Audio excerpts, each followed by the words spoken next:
Traveling through history, the show that uncovers the past mysteries. Washington, Jefferson, Alexander the Great, William the Conqueror, or the independence of the states. Well, welcome to another episode of Traveling Through History. Really glad you're with us here tonight. This is a very special episode to tackle a period of history in English history that happened from 410 AD till 1066. And many of you who saw our episode on William the Conqueror will know that we covered the entire invasion of the Normans from 1066, and then as they established their kingdom in England and became the Norman kingdom after that. What we want to do tonight is look backwards and take a look at that period of the 650 years before the Norman invasion of 1066. And what was happening at the period, just to give you some context, was the Romans were starting to pull out of England. The reason being was Rome was getting sacked on a regular basis and invaded by many different groups from the east. And so some of the troops that were taking care of Britannia, which was the name of the area of the Roman Empire, was becoming ungovernable because the Romans didn't have the troops to leave in Britannia. They had to bring many of them back to Rome. There were other reasons that Rome was starting to pull back. They were starting to have problems with their treasury. They were not having as many resources as they did in the past. And so now Rome was looking to pull those troops back and essentially leave England unguarded.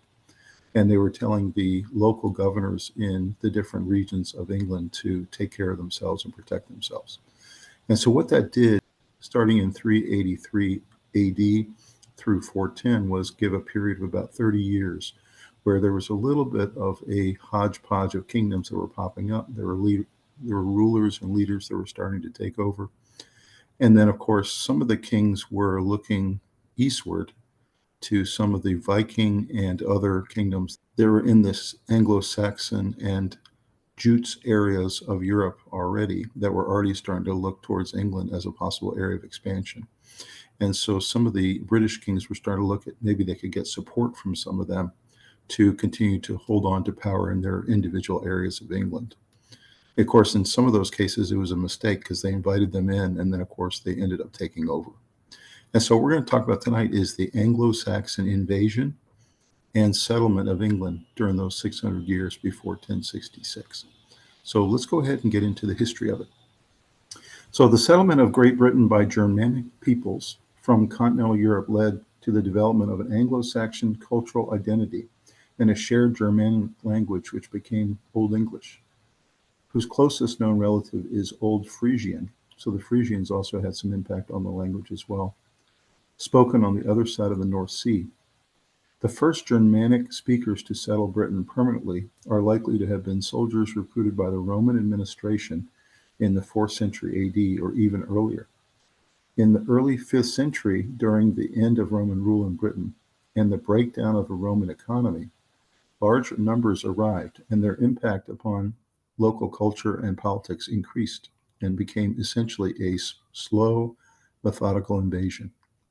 There is an ongoing debate about the scale, timing, and nature of the Anglo-Saxon settlements, and also about what happened to the existing populations of the regions where the migrants settled. The available evidence includes a small number of medieval texts which emphasize Saxon settlement and violence in the 5th century, but do not give many clear or reliable details. Linguistic, archaeological, and genetic information have played an increasing role in attempts to better understand what happened during this period. The British Celtic and Latin languages spoke in Britain before Germanic speakers migrated there had very little impact on Old English vocabulary. According to many scholars, this suggests that a large number of Germanic speakers became important relatively suddenly. On the basis of such evidence, it has been argued that the large parts of what is now England were cleared of prior inhabitants, with new inhabitants that moved in from the Anglo-Saxon and Jutes areas. Contrasting views, however, have gained support in the late 20th century, suggesting that the migration involved relatively few individuals, possibly centered on a warrior elite who popularized a non-Roman identity after the downfall of the Roman institutions in England. The hypothesis suggests that a large-scale migration of natives towards the west to the incomer's language and material nature was not exactly as we thought. In support of this, archaeologists have found that despite evidence of violent disruption, settlement patterns and land use show many continuities with the Romano-British past, despite profound changes in material culture. A major genetic study in 2022, which used DNA samples from different periods and regions, demonstrated that there was significant immigration from the area in what is around northwestern Germany, and also that these immigrants intermarried with local Britons. The evidence supports a theory of large-scale migration by both men and women, beginning in the Roman period and continuing until the 8th century. At the same time, the findings of the same study support theories of rapid accumulation of populations, with early medieval individuals, both local, migrant, and mixed ancestry, being buried near each other in the same new ways.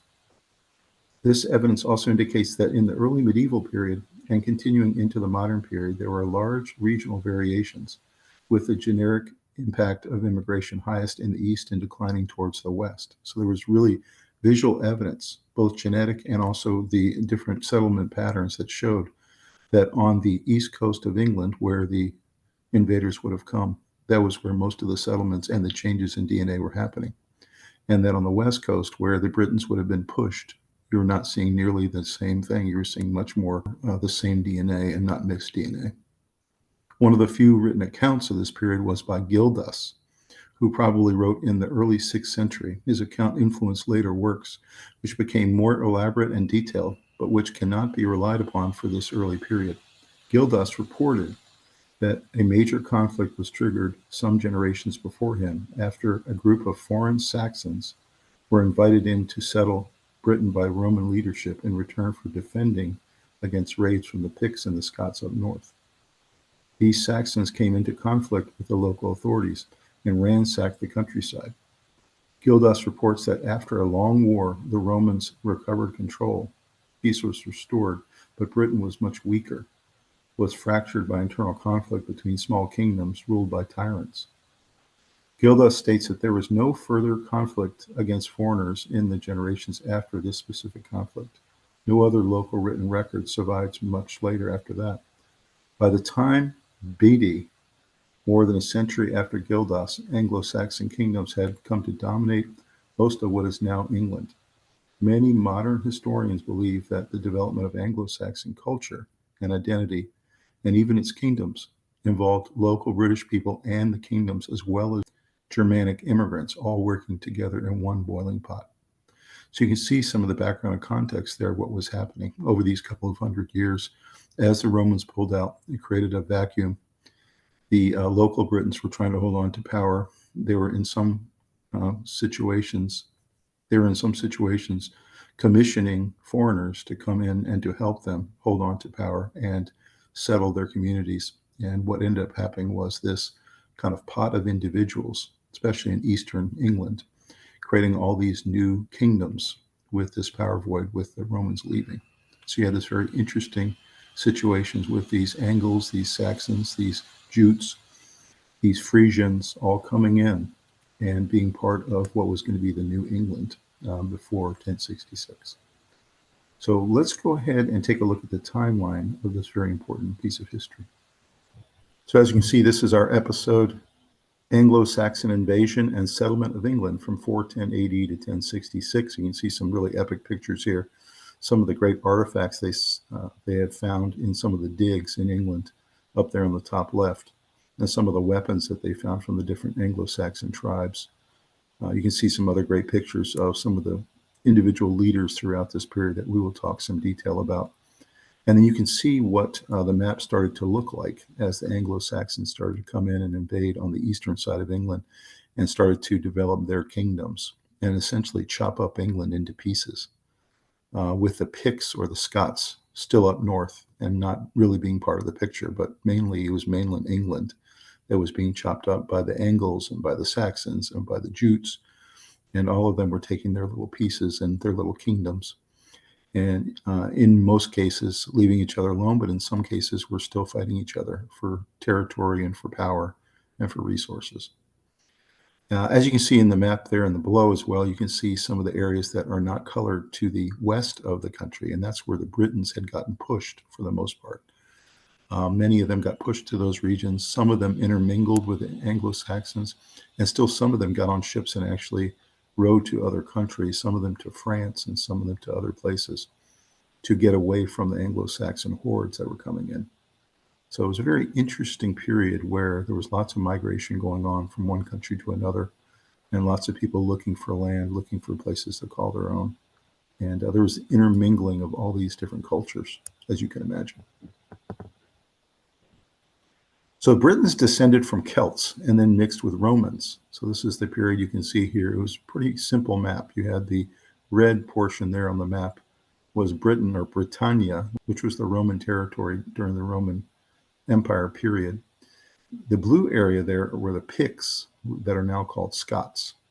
And then the green area there were essentially the Celts, who then also became Irish, or the Gaelic tribes that were called the Gaels and would speak Gaelic or an old version of Gaelic. And those individuals were tied very closely to the other island there that is not seen in this picture, and that is Ireland. Before the Anglo-Saxon arrival in Britain, the land was inhabited by various Celtic tribes, collectively known as Britons. These Celtic Britons were an indigenous population with a history that predates Anglo-Saxon invasions by centuries. They were not a unified group, but rather a collection of tribes with their own customs, languages, and territories. They inhabited Britain long before Roman conquest in the 1st century AD, and their presence on the island continued until the Anglo-Saxon invasions began in the 5th century AD. Britons and Romans did mix significantly during the Roman occupation of Britain, which lasted from approximately 43 AD to 410 AD. This interaction resulted in a fusion of cultures known as the Romano-British culture, where aspects of Roman life such as language, architecture, social customs were all adopted by local Britons. It's really interesting there if you think about it. You had the Brittonic area, the Pictish area, and the Gaelic area or Gaelic area, and those were pretty well managed by their local peoples, as you can see, with the Brittonic area mainly being very Roman influenced. So moving on, Roman Britons were separated by Hadrian's Wall from the Picts and the sea from Gaelic tribes. And you can see a picture there of Hadrian's Wall on the top right, and also down below what it looks like today. And that wall was built by the Romans because the Picts had been so annoying and such a nuisance for so many centuries, trying to constantly come across and raid and pillage and burn villages to the ground and take everything that they could. And essentially they wanted the Picts to leave them alone, leave Britain alone. So they built this incredible wall, which was one of the greatest feats in human history, and built to separate the Romans from the Picts. The wall marked the boundary between Roman Britain and the territory of the Picts who lived north of the wall in what is now Scotland. The sea, which is especially the Irish Sea, and the geographical separation between the islands of Britain and Ireland resulted in the divergence of Celtic languages and cultures, including the development of Brythonic, which is spoken by the Britons, and Goidelic, which is spoken by the Gaels, which is now called, of course, Gaelic. While the sea created a barrier, there was also periods of interaction and migration between the two regions, as you can imagine. It's really interesting. You can see the development of these different regions over the centuries and the importance of Hadrian's Wall. So the period from 383 AD to 410 AD, there's continued migration, there's continued settlement through this period as the Roman Empire was starting to crumble. The end of Roman rule in Britain wasn't a single event, but a gradual process. Started around 383 AD and concluded in 410 AD. In 383 AD, the usurper Magnus Maximus, claiming to be emperor, withdrew troops from northern and western Britain, leaving local warlords in charge. In 407 AD, the usurper Constantine III took the remaining Roman troops to Gaul to defend against threats from the Rhine, leaving the Britain totally vulnerable at the time.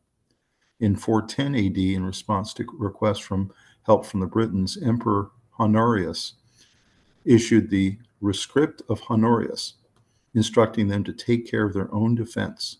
This act is often seen as the marking of the official end of the Roman rule in Britain.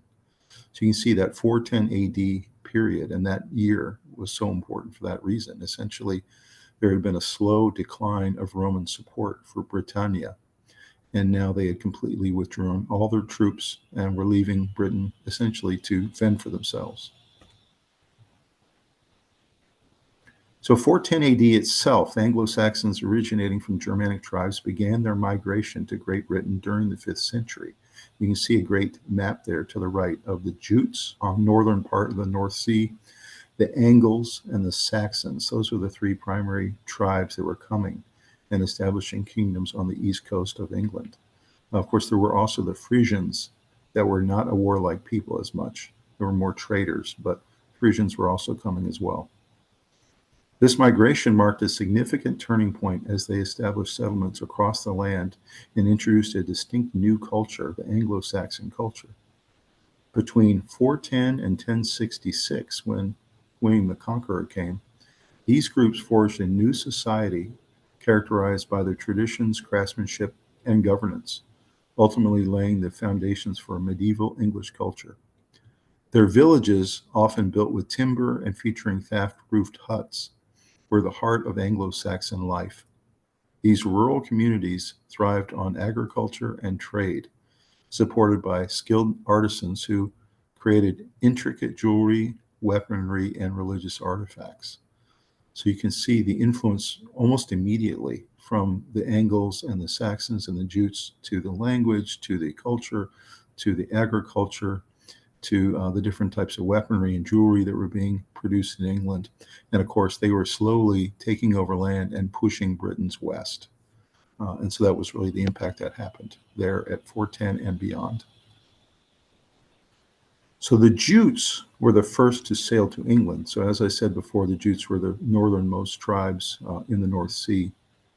The Juten brothers, traditionally known as Hengist and Horsa, are said to have led the Jutish invasion of Britain in the 5th century. They were believed to have been invited to Britain by King Vortigern to help defend against the Picts and the Scots up north, and were rewarded with land on what is now Kent. However, they eventually seized control of the region, marking the start of the Anglo-Saxon influence in Britain. And you can see some great old paintings there of Hengist and Horsa as they were arriving off their ship and greeting the Britons. And again, that partnership was fine for a while, and then eventually they turned on the Brits that invited them there, and they started their own kingdom, which of course then became the Kingdom of Kent. So the Jutes were first to invade and the first to land in England. The Anglo-Saxons also left a profound legacy in their spiritual practices, blending pagan traditions with early Christianity, as seen in their stone crosses and their illuminated manuscripts. Anglo-Saxon warriors played a crucial role in defending their territories and expanding their influence across Britain. They were equipped with shields, spears, and deep sense of loyalty to their leaders, and they were a formidable force in shaping the political landscape of England. Their influence persisted for centuries, not only through their military achievements, but also through their contributions to the English language, legal systems, and cultural heritage. The Anglo-Saxon era remains a cornerstone in the story of Britain's early history, symbolizing a period of innovation and transformation.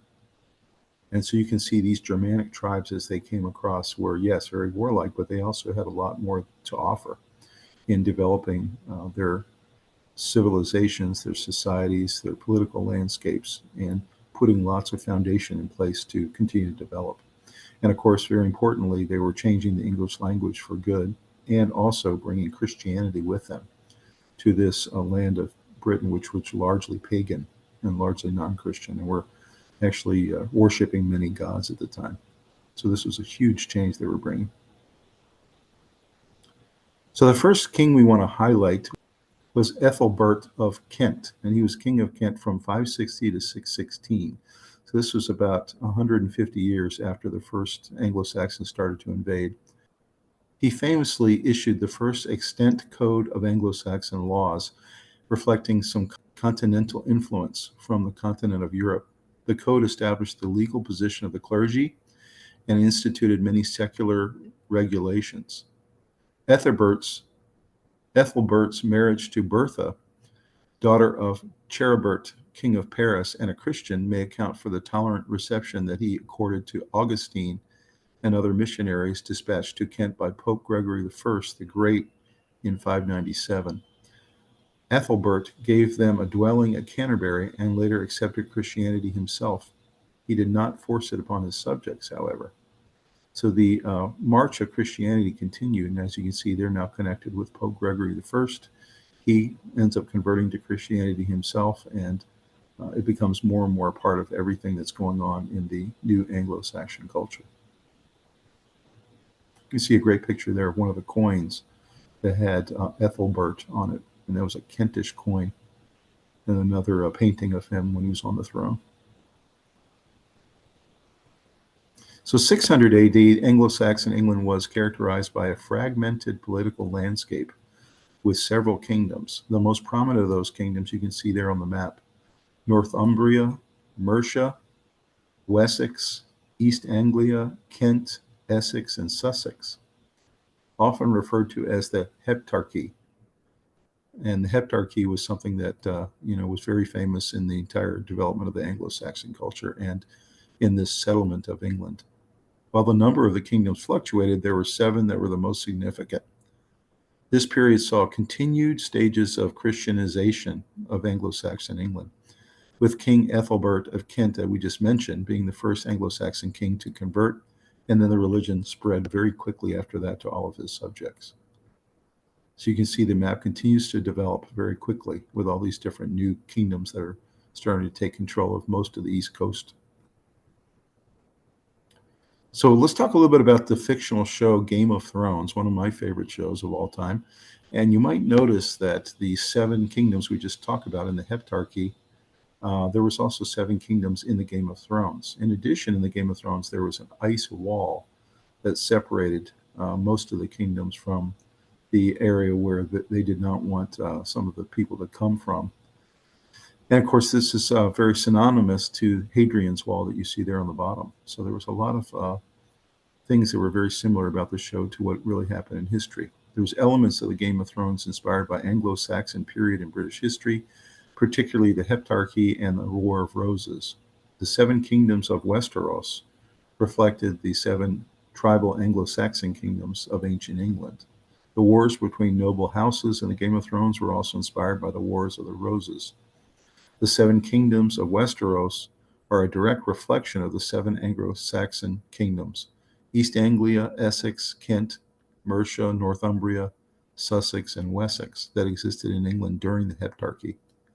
The Wall, a massive ice structure in the show guarding Westeros, is fictional, but it's inspired by Hadrian's Wall, a Roman defensive structure in northern England built to protect the empire from invaders, from the Picts and from the Scots. It's really interesting, all the different things that were so similar in that show to what really happened in history in the Anglo-Saxon period. So 700 AD, the Heptarchy was still divided, Anglo-Saxon England, between the 6th and 8th centuries, with the 7 kingdoms now being East Anglia, Essex, Kent, Mercia, Northumbria, Sussex, and Wessex, all still in the same place 100 years later. The kingdoms had continued forming alliances against the Vikings. So one of the things that had happened in the last 100 years, since 600, is that these kingdoms had started to form alliances and started to work together.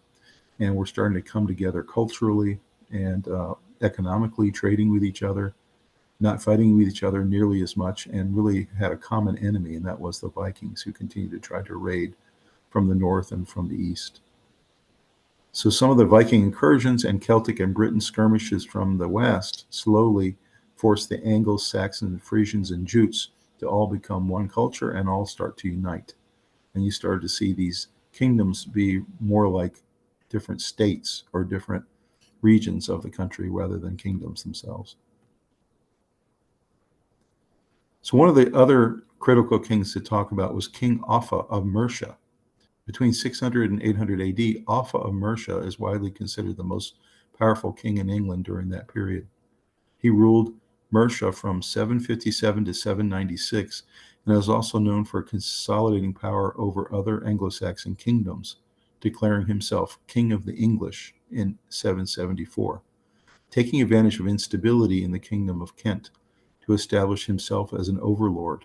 Offa also controlled Sussex by 771, though his authority did not remain unchallenged in either territory. In the 780s, he extended Mercian supremacy over most of southern England, allying with Heptarchy of Wessex, who married Offa's daughter Edberth, and regained complete control of the southeast. And you see some great pictures of King Offa there in Mercia, and also a coin with Offa's name on it. And there's also a very important major project that he had his men undertake, and that was Offa's Dyke. You can see it there on the bottom right. Very important landmark that's still there today, that was able to separate most of his kingdom and the kingdoms from the Western Brits. So Offa was a very consequential king, as you can see. Let's look at 800 AD. Anglo-Saxon England was comprised of several kingdoms, with the most prominent being Mercia, Northumbria, East Anglia, and Wessex. So you can see it used to be 7, and now it's dropped down to 5. Those 5 were still remaining steady. And those kingdoms were mostly dominating all the major power struggles around England. But there were smaller kingdoms that were still in place, but not as powerful as they used to be: Kent, Essex, and Sussex. The period was marked by internal rivalries and the increasing threat of Viking raids, which would ultimately lead to the unification of all of England. So eventually, as you can see, over the centuries, these cultures were all coming together into one Anglo-Saxon culture, and eventually they all had to unite because the Vikings were continuing to try to attack. So another consequential king, and fortunately, my father's done a lot of work on researching our lineage, and he's found that we're actually related to King Alfred the Great, believe it or not. King Alfred the Great, between 800 and 900 AD, was arguably the most powerful king of England. He reigned as king of the West Saxons from 871 to 886, and later as king of the Anglo-Saxons from 886 to 899. His reign was marked with his successful defense against the Vikings and their incursions, and his efforts to reconstruct Wessex and establish a more unified kingdom of England. He led the West Saxons in a series of battles against the Vikings, eventually forcing them to retreat and securing peace. He established a strong centralized government. He implemented a new set of legal codes and encouraged literacy and education. A lot of people call him the Education King. He fostered trade and agriculture and worked to rebuild areas ravaged by Viking raids. Alfred's reign stands out due to his lasting impact on the formation of a unified England. His reign is often seen as a turning point in the development of England, establishing it as a more centralized and powerful kingdom and united with one purpose. So he really was incredibly consequential, maybe the most consequential king in the entire Anglo-Saxon period of formation of England. So the next person to talk about was Guthrum, the Viking invader. He was one of those Viking invaders that Alfred was able to push back. Guthrum was a Danish Viking leader and king who played a significant role in the Viking invasion of England during the late 9th century. And he was one of the leaders of the great heathen army that invaded Britain in 871. Guthrum and his army initially targeted the Anglo-Saxon kingdoms of Wessex, Mercia, and Northumbria. He was later defeated by King Alfred, as we mentioned, at the Battle of Edington in 878, which was maybe the most consequential battle in the entire 600-year period, up until, of course, the Battle of Hastings, which we talked about at length in our William the Conqueror episode. Following the defeat, Guthrum converted to Christianity and was baptized, taking the name Ethelstan. You see a great picture of him there to the right with a Christian cross on, after he had been defeated and after he had decided to join the kingdom that Alfred was putting together. He was given the territory of East Anglia, which became part of the Danelaw, where he ruled as king until his death. So pretty incredible that Guthrum went through this terrible defeat of he and his Vikings, and instead of trying to flee, or instead of being put to death or something like that, Alfred over time gained his trust and he gained Alfred's trust, and they were able to work together, and he became one of the underlords for Alfred, and it essentially took care of East Anglia. It's really interesting history there about Guthrum. So Uhtred the Bold was another person we need to talk about in this history. So he worked directly for Alfred, who we mentioned. But in the show Last Kingdom, you can see a picture of it there on the top right, which is a very excellent book and TV show. But many of the characters in it were actually fictional. So in The Last Kingdom, the Uhtred that's portrayed there is fictional, but is based on Uhtred the Bold. So Uhtred in the TV show initially tried to serve King Alfred for 1 year as commander of the West Saxon army and a military advisor, hoping to earn rewards and retake his ancestral home of Bebbanburg. And Bebbanburg's the name they used in the show, although it's a fictional name. It really was Bamberg, was the name of the real town.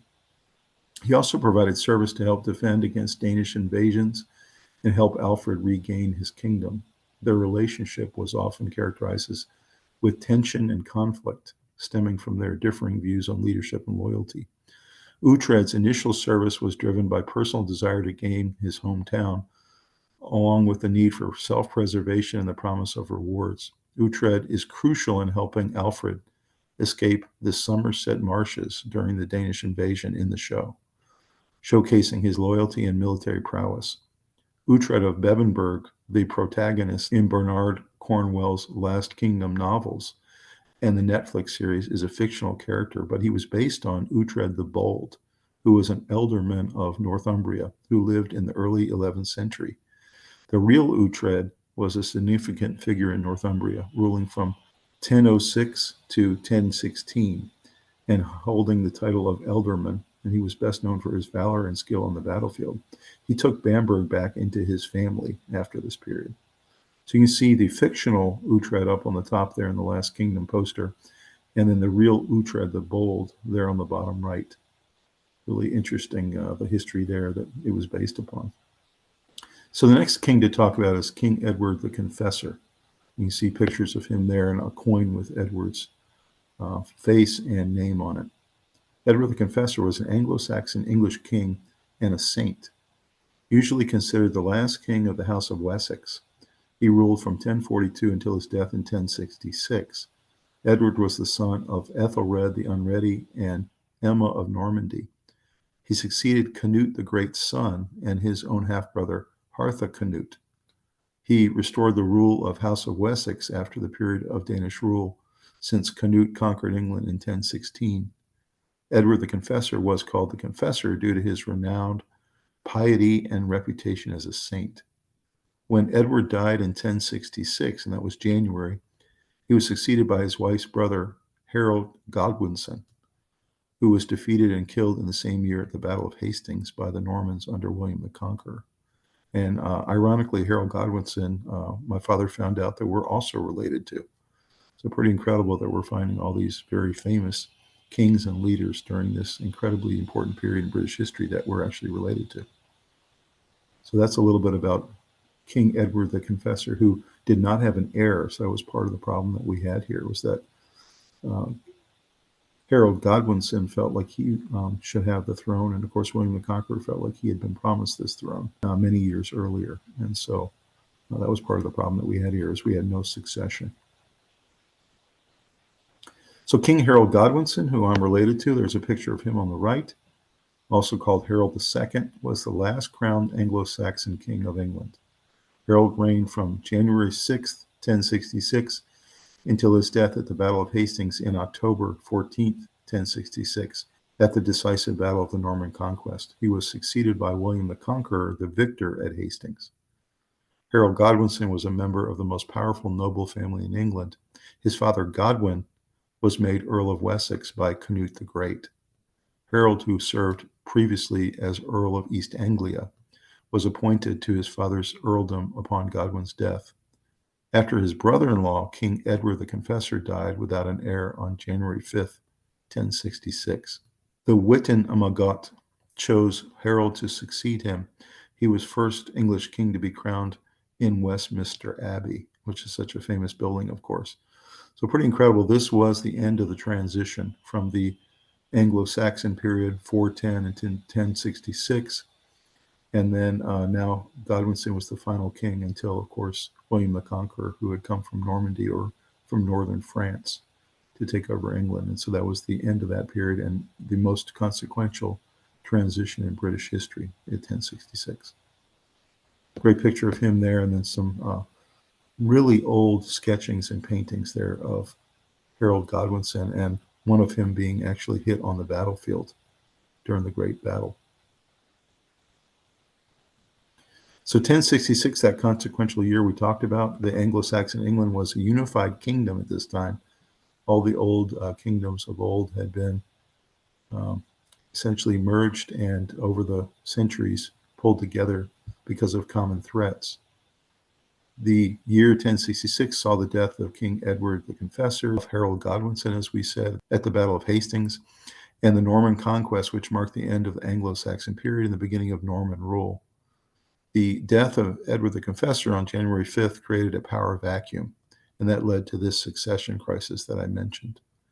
The Anglo-Saxon nobility chose Harold Godwinson to be king, but his reign was short-lived. William the Conqueror, Duke of Normandy, also claimed the throne, asserting that Edward had promised it to him. Before the Norman conquest, Anglo-Saxon England had been a single kingdom and totally united for the first time for almost 150 years now. So out of the 650 years we're mentioning here, 500 of them had been separate kingdoms, many times fighting each other or occasionally forming alliances. But finally, in the last 150 years before this event, England had been united under one king for the first time. Well, just wanted to take a moment to do a shout out to our sponsor for tonight's Traveling Through History episode, and that is Barnes & Noble. And just one of my favorite places to go, have one very close to my house, go to it quite often. I like to go through there and just browse through all the great books and magazines. They have CDs, DVDs, everything you can imagine. They even have a little cafe in there. You can sit and drink your coffee or your hot chocolate. It's just a great time. And so definitely check out your local Barnes & Noble store or go to barnesandnoble.com and go check out a book and purchase something, or just have a great afternoon sitting in there and looking at all the great offerings that they have. So again, thank you so much, Barnes & Noble, for sponsoring us tonight. We'll see you next time. So these are some of the amazing artifacts that they have found over the last 100 years or so that they've been digging. You can see some great 5th century burial pots and other artifacts they found in Eisendorf, Lower Saxony. And these were what some of the artifacts would look like in those old Anglo-Saxon days. You can see one of the old Anglo-Saxon helmets that would be put on during a battle. A great painting that shows one of the Anglo-Saxon battles when they were fighting the Britons. And then there's a Sprung Hill burial pot that they found in Norfolk. And really interesting to see some of these artifacts that they still have after all these hundreds of years. Some of them in fairly good condition. The Anglo-Saxon daily life, as you can see here, you'd have this Saxon Bruth replica, a wooden cup, a Saxon comb, a horn cup, a coin, what the coin might have looked like back then, and then a Saxon toilet set replica. It's really interesting to see some of the things that the individuals in the Anglo-Saxon life would use on a daily basis. And then, of course, there's another example of a helmet that would have been worn by one of these kingdoms. And there's a hall that was dug up, an Anglo-Saxon hall where kings and warriors dined. It was actually discovered about 50 years ago, and they're still digging on it even today, finding all kinds of great treasures. So pretty incredible that some of these great sites are still available to us. Some other great paintings you can see here on the top left of what some of the warriors would look like, the bowmen, the swordsmen, the different shields that they used, the axemen, all the different soldiers at that time. Some of them had armor, some of them did not. You can see some of the helmets that the Angles brought to the field actually were very similar to Roman helmets. You can see an example of one right there. Some of the triangular huts that they would put together to live in. Some of the soldiers and others with their families would live in these triangular huts. Really interesting to see what that would look like. And then you can see what one of the church windows would look like during this period, and what a brooch would look like, and then another example of a helmet that was found in one of these digs. Some other great paintings there on the left. This was an Anglo-Saxon church. that came into being around 700 AD. And then some of the great treasures they found in all these digs. You can see all these incredible pieces of gold and copper and other things that were found that give us a real kind of view into the past of what was found in these different places. This is what some of the different soldiers would look like as they were landing from the Jutes or the Angles or the Saxons. They'd have these very colorful shields, and they'd have different types of helmets or hats as they got off board, and they'd have really great leather footwear that they'd be working in terms of what they'd have during the battle itself. You can see an example of one of the shields that was found in one of the digs in eastern England of what the Anglo-Saxon shields might have looked like. So what an incredible find that was.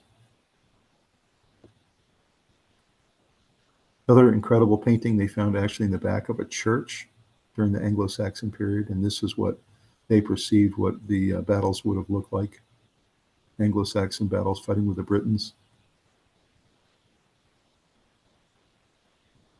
This is a great Viking ship that was located, and what they found, they ended up dating it and found that the Anglo-Saxons had copied the design of many of the Viking ships that had come over.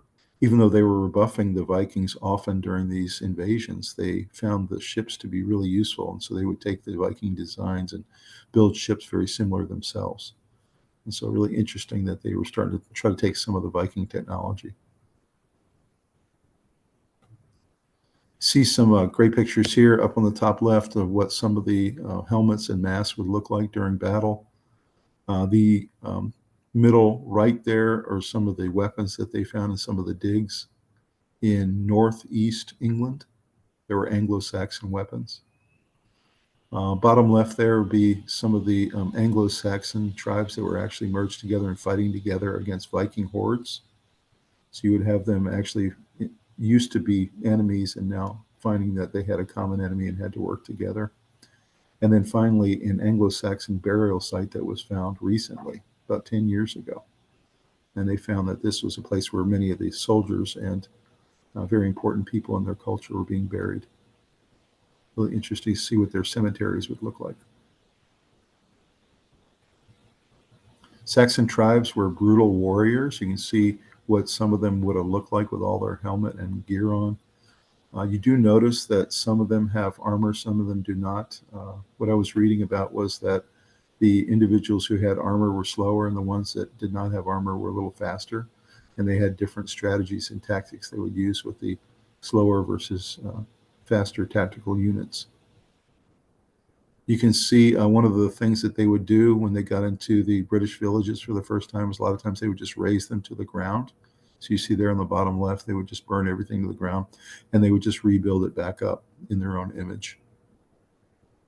There's some great artifacts found there, a couple of different swords found. These are essentially 1,100 years old at this point, so really incredible that they're in this kind of shape.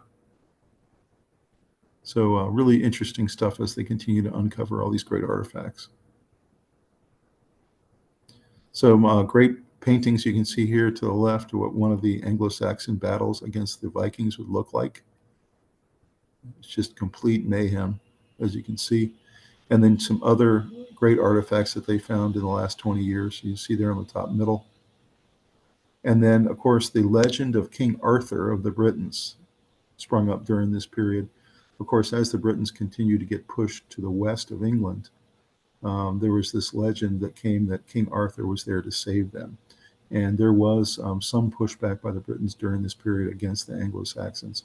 And they did have some limited success in some of the battles along that period. And so King Arthur, still today, we're not sure whether he was a real person or whether he was just a legendary figure that represented different leaders of the Britons who were helping to push back against the Angles and the Saxons. It's really interesting to think about the legend of King Arthur and whether he was real or not. Other great photos here, top left there of what some of the helmets looked like at the time. And some of the great artifacts that they're finding. They found a bunch of spears that would have come directly out of some of these battles. Found another sword, and then you can see what some of the sword handles would look like at the time. and some of the great shields. So this is how war was conducted back then. And then finally, this is really interesting, but if you think about the Bayeux Tapestry, which is one of the most famous tapestries in the world, and it actually tells the story of kind of the end of the Anglo-Saxon period and into the 1066 year, the conquest of England by the Normans and William the Conqueror.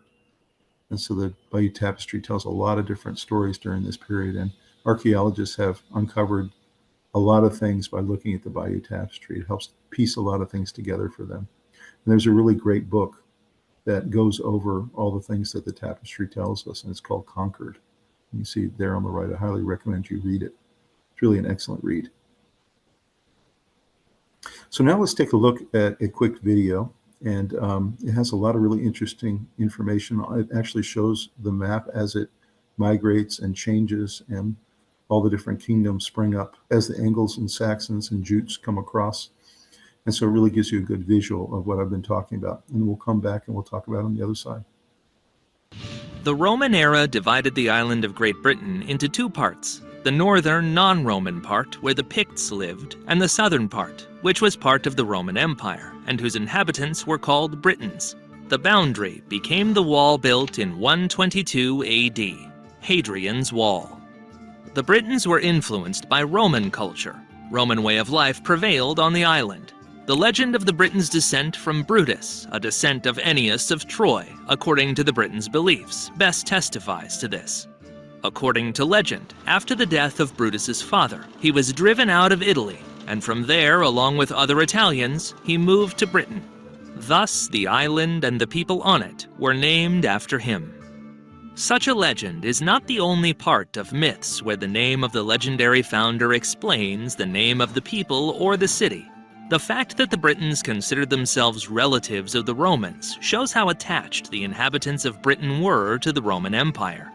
But everything changed in the 5th century. The Romans, who lacked an army on the continent, withdrew their legions from Britain, and a new era began on the island.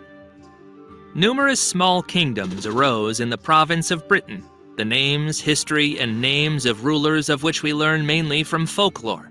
Historians believe that these kingdoms are just a product of legends, but findings like the Aliortis stone, which was a gravestone for one of the nobles of the kingdom of Elmet, indicate that at least some of them existed. The document Tribal Heightage, which is a list of tribes of southern Britain and the amount of arable land they had, also mentions some of the kingdoms of the Celts as those that existed or had existed at the time of its writing. Wars immediately broke out among the Britons. All old economic ties were destroyed. In addition, raids by the Picts from the north began. Hadrian's Wall was no longer defended, and the Picts, in their campaigns, reached the southern coast of Britain. Soon, Germanic invaders began to arrive on the island. According to legends, in 459 AD, King Vortigern of the Cantii tribe called the Jutes to help him restore order. The Jutes were led by two brothers, Hengist and Horsa. Eventually, they were able to overcome all of Vortigern's enemies, and then they turned against him, after which they established the kingdom of the Contuara on the lands of the Cantii, which would later become known as the Kingdom of Kent. It should be noted that in various legends, Hengist and Horsa were either Saxons or Angles. They were either driven from home or volunteered as mercenaries. They defeated King Vortigern by force, number, or cunning.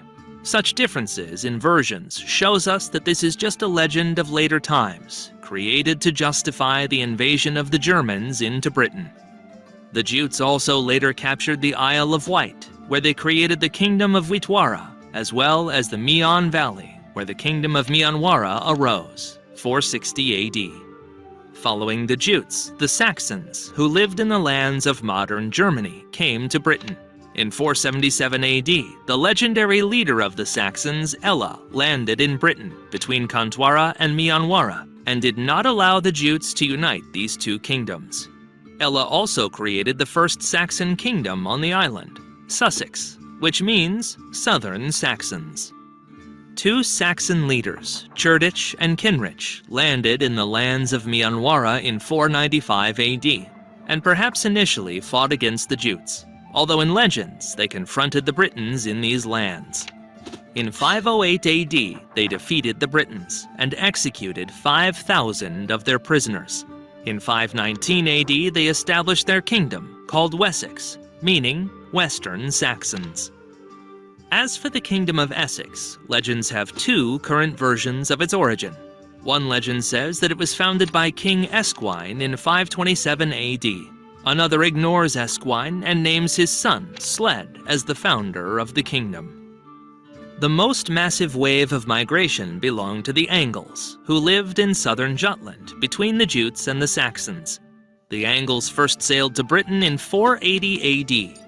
They landed in the lands of modern Lincolnshire and formed the Kingdom of Lindesage, named after the local Celtic tribe. Over time, the name of the kingdom was shortened to Lindsey. The next group of Angles arrived in Britain half a century later. Under the command of King Aysel, they landed in East Anglia, but did not stay on the coast. Instead, they went into the heart of the island, where, under the rule of Aysel's grandson, King Creada, they established the Kingdom of Mercia. Its name comes from the word march, which the Germans called the border where wars were fought. 20 years later, the Angles, led by King Ida, landed in the north, where they established the Kingdom of Bernicia, whose name was borrowed from the local Celts. It is worth noting that legends about King Ida differ even in how he conquered new lands. In some legends, he became the first king and built its capital, Bamberg. In other legends, he set himself on fire and, burning, burst into Bamberg, which was at that time a fortress of the Britons, to capture the city. Ida is also present in British legends. Here he is known as Ida the Flamebearer. He appears as a cruel conqueror who ruthlessly burned Britain's settlements and was killed by a prince of the kingdom of Reged named Owain. In 550 AD, the Angles landed in the east, where they formed the Kingdom of East Anglia. Its legendary founders are King Waina and his son Wuffa. Their names, researchers believe, were invented to explain the origin of the local royal dynasty, the Wuffingas. In 560 AD, the Angles settled on the Humber River. Here, the Kingdom of Deira arose, whose name was taken from the language of the Britons, who called this region Deru, meaning oak. However, it should not be assumed that the native inhabitants of the island could not resist the invaders. The first to lead the Britons at the beginning of the 6th century was Ambrosius Aurelianus. It is unknown whether he was a descendant of the Romans who remained on the island or a Briton who bore a Roman name. In 516 AD, Ambrosius managed to defeat the Saxons in the Battle of Badon Hill and halt the advance of the invaders into the heart of the island. The Kingdom of Dumnonia, which existed in the Cornwall Peninsula, also rose to power in constant wars with the Saxons, halting their advance westward. Only in 552 AD did the Saxons manage to continue the conquest of the island. At that time, Wessex captured the town of Old Sarum and expanded its holdings into western Hampshire. And 4 years later, the Western Saxons defeated the Britons in the Battle of Barenberg, which allowed them to advance further westward. In 577 AD, Wessex defeated the Britons in the Battle of Durham. The Saxons occupied new lands, and there the Kingdom of Wicha emerged. Meanwhile, in the north, the Angles successfully resisted the Kingdom of Ebrach. Then Bernicia and Deira united against it. In 580 AD, they together defeated the Britons in the Battle of Cairgru, and then divided the lands of Ebrach. This alarmed other Celtic kingdoms, and they allied against the invaders. In British legends, this union is known as Hen Ogledd, which means the Old North. The Britons managed to defeat the Angles and push them back to Lindisfarne Island, which they besieged. However, failing to defeat the Angles, the Briton kings began to divide the conquered lands among themselves, quarreled over them, and started to fight each other. The Angles quickly took advantage of this, defeated the Briton kingdoms one by one, and reclaimed the conquered lands for themselves. In the same years, the Saxons from Essex formed Middlesex, the name of which can be translated as Central Saxons. Meanwhile, the Angles crossed the borders of East Anglia and formed the kingdom of Middle Anglia. Separate groups of Angles reached the Pennines, where they formed the kingdom of Pexciton. It is worth noting that all this is a history from legends. Partly historians, with the help of archaeological excavations, confirm it, sometimes complement it, or even refute it. It is known that besides the listed Angles, Saxons, and Jutes, in those years the tribes of the Frisians also massively migrated to the British Isles. Archaeologists have also established that the tribes of the Saxons initially settled in the upper reaches of the Thames, and from there migrated to the southern coast of Britain. The oldest Germanic settlements in Mercia appeared half a century before the Angles arrived there, according to legends. On the conquered lands, the Germanic people established their traditions, which were based on the principles of tribal alliances and military democracy. The basis of society was ceorls, free peasants who owned their land. They formed the basis of the army, which was called the fyrd. The Germanic tribes were ruled by kings. Often, these were former tribal leaders who, according to tradition, and also to strengthen their power, traced their lineage to the heroes of legends, or even to pagan gods. Representatives of the nobility were called earls. Mostly, these were warriors to whom, for various merits, kings granted additional lands. Such enrichment gave them even more opportunities for a military career. They led separate units, managed forts, and dealt with local administration. Earls, who had relatively small possessions, were called thanes. Often they differed little from free peasants or ceorls. The richer earls were called ealdormen. They formed the basis of the nobility. The richest earls were called witens. Their privilege was to enter the wittenagemot, an assembly of nobles where the most important issues of the kingdom were decided. The culture of the new kingdoms was typical Germanic, but over time it began to change. The Jutes and Frisians almost immediately merged with other Germanic peoples. The languages and traditions of the Saxons and Angles gradually became similar until they transformed into a single Anglo-Saxon culture, thus forming a new people on the map of Europe. The conquered Britons were left with nothing. The Anglo-Saxons destroyed their settlements and massively exterminated the indigenous population. Those Britons who survived became villeins, that is, dependent peasants who had to work for the conquerors.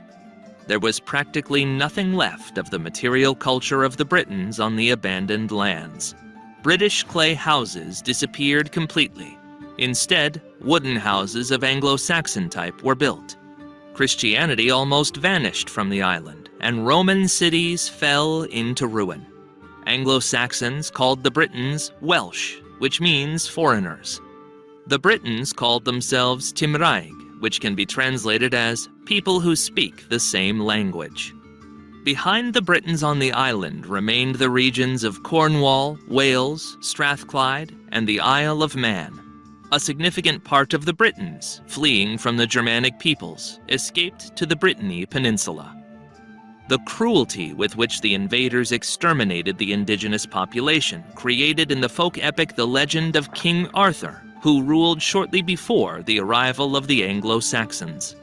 He embodied all the qualities of a good ruler who bravely defended his kingdom. According to legend, Arthur did not die, but only fell asleep to awaken when Britain needed a hero and save it. King Arthur became not just a part of European legends about the sleeping king. He entered Anglo-Saxon legends, where he became a phenomenon of world literature and the most recognizable character in British myths. In 597, missionaries from the Pope arrived in Kent. They persuaded King Athelbert I to accept Christianity, and Canterbury, the capital of the kingdom, became the religious center of Britain, from where the Christianization of the Anglo-Saxons began. In addition to the Pope's missionaries, a letter also came to King Athelbert, where the name Land of the Angles, Anglaland, was used for the first time. It initially became a church name, but later passed into all other documents. This is how the name of the country, England, was established.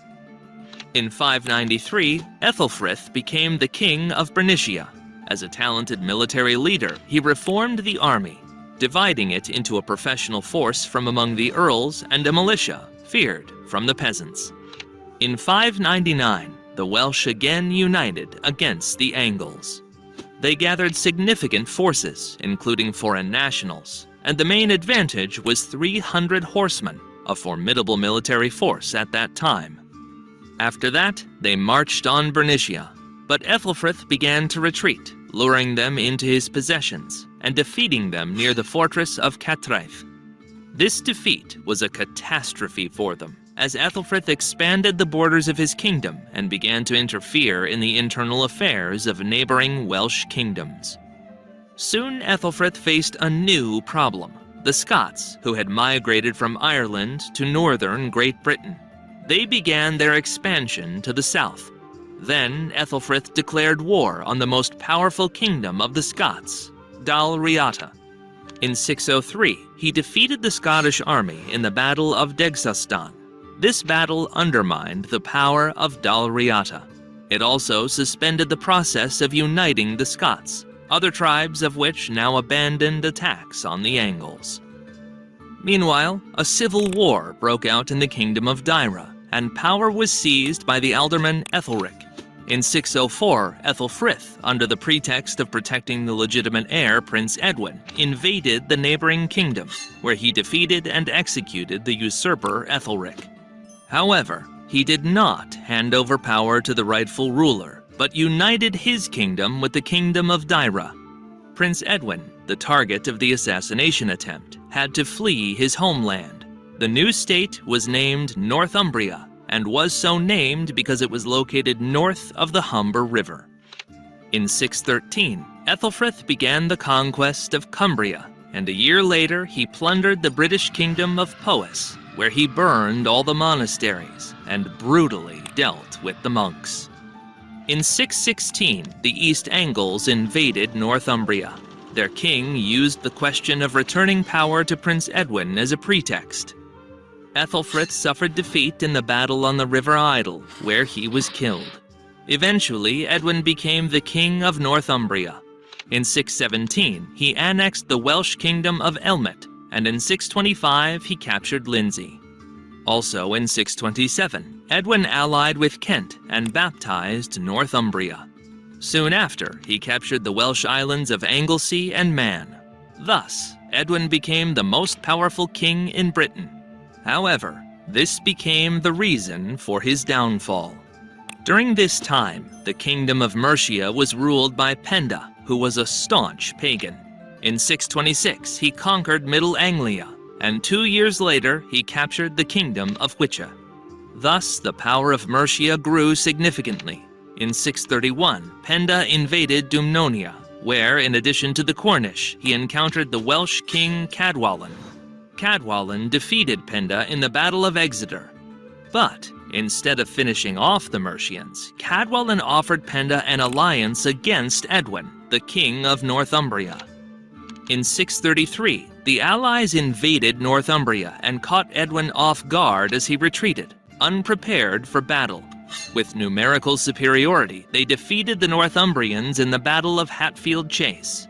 King Edwin of Northumbria died in the battle, and the Welsh captured his kingdom. However, this was their last significant victory in the war against the Anglo-Saxons.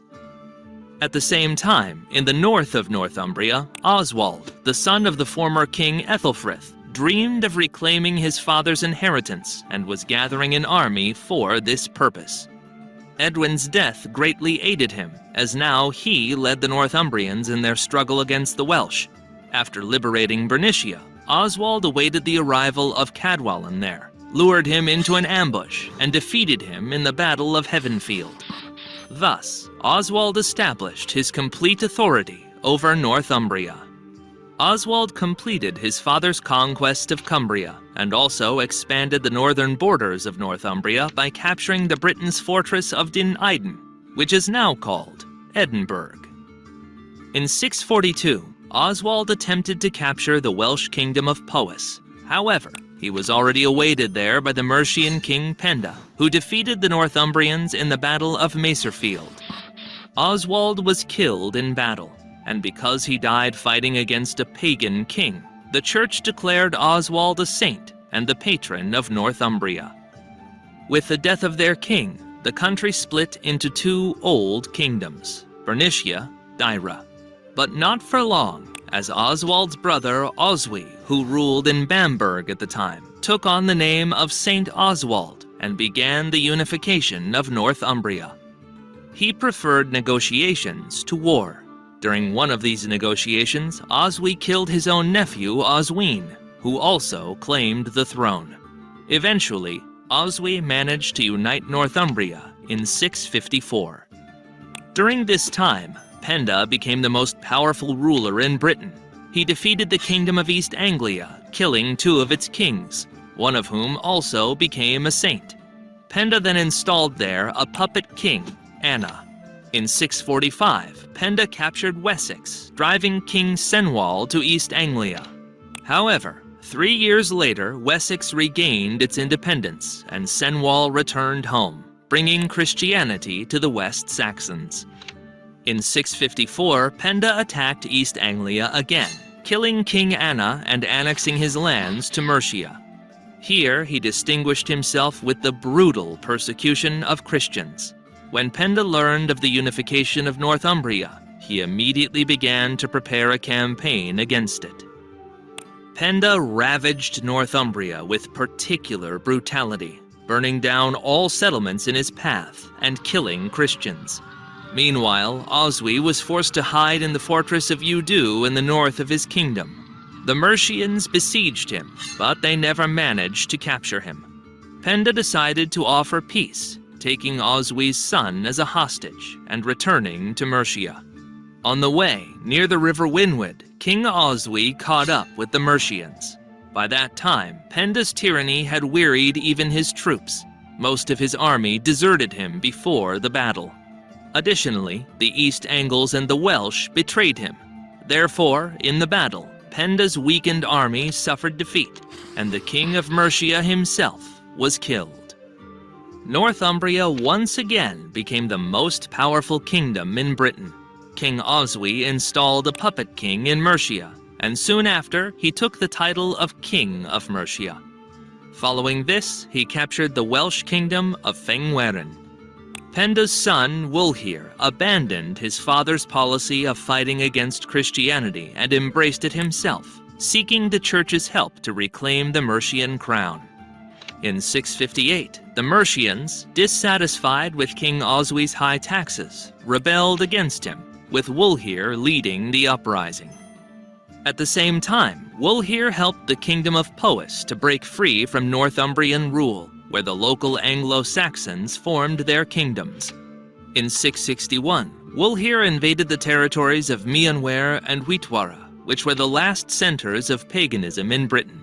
He handed over these lands to his allies from the Kingdom of Sussex. In 665, Wulfhere established control over Middlesex, placing his governor in London. The war with Northumbria in 674 was unsuccessful for Wulfhere, and during it, he contracted a fever and died the following year, passing the rule to his brother, Ethelred I. Ethelred I continued the policy of strengthening Mercia, although not as successfully as his brother. In 676, he invaded Kent and finally took the country of Surrey from Mercia. In 679, he invaded Lindsey, after which he defeated the Northumbrians in the Battle of Trent and expanded Mercian territory. In 681, Ethelred I attempted to subdue Wessex, where civil war was ongoing at the time. However, his intervention only united the West Saxons around Prince Cadwalla, who became the King of Wessex in 685 and defeated the Mercians. The following year, Cadwalla defeated Ethelred I's allies, the Kingdom of Sussex, and took their Jutish lands.